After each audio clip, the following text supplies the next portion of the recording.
Welcome to AI Builder, and in this video I'm going to cover 5 things that is important before you jump into Annotate. So I've been using Annotate for last 1 month or so, and these 5 things are really helpful to know before you start doing it yourself. So let's start. So the first one is pre-AI agents.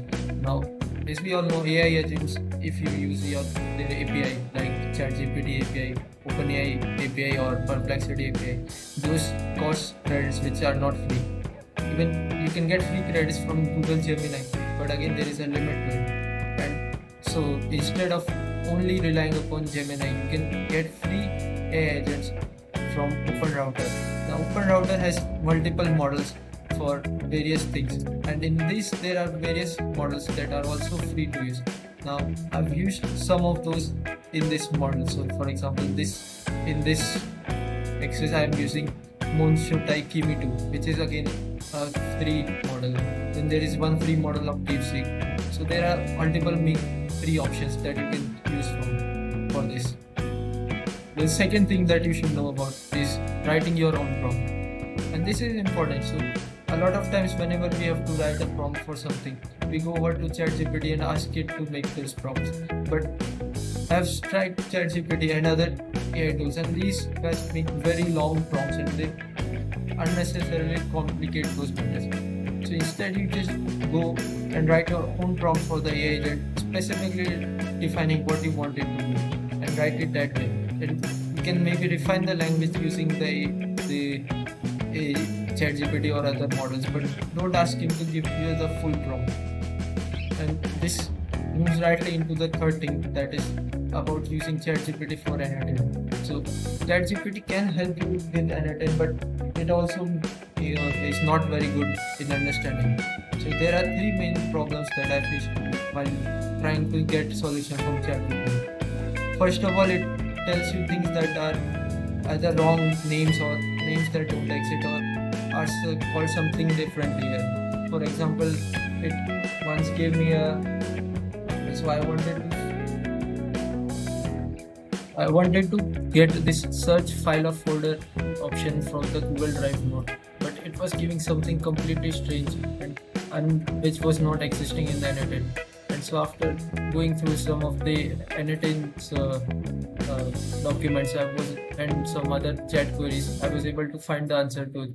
So that is one of the issues with it. The second point is that it will give you a more complicated route to a problem.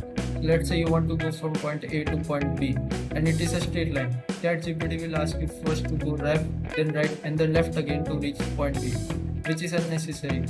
And again, continuing with that third part is it will also give you unnecessary complicated solutions or complicated code to a simple problem which can be solved simply. So whenever you are using ChatGPT, just keep those three things in mind.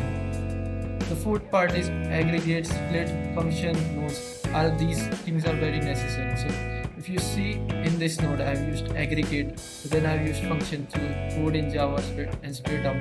These things are very necessary, especially when the output of one of the node is not in the format that you want. For example, when you get any output from an AI agent, it will only give you one single output, but then you will have to split it out sometimes or differentiate it so that you can use it with the other nodes. So in this workflow, the meme generator AI agent will generate the memes in a single output on what memes to use. Then this code will separate it out in a file order that is useful to give to meme generator API, and then we'll split it out so that we can generate three or four outputs from it. So it is important that you use these tools to aggregate or to split out the results of your AI agent. And finally, I think the best use is if you want to get some data from websites, you should not waste time from it, but use a simple workflow in Annotate Quick One to get the data. So here is a workflow that I've made to get data from Annotate. Let it load. Yeah, this is an active workflow. So what it does is it gets data from FBref. FBref is a football stats collection site in which I like to track data so that I can do some analysis for football. So it goes to FPREF and gets the data, and then just a code to format the data in the required format, and then I get this in an Excel sheet. So this is how you can quickly get data from whichever side you want, instead of wasting time, finding data and downloading it from various sites. I hope this will help you in starting your learning with Analytics. Do let me know if you need anything to know anything more. And thanks for watching.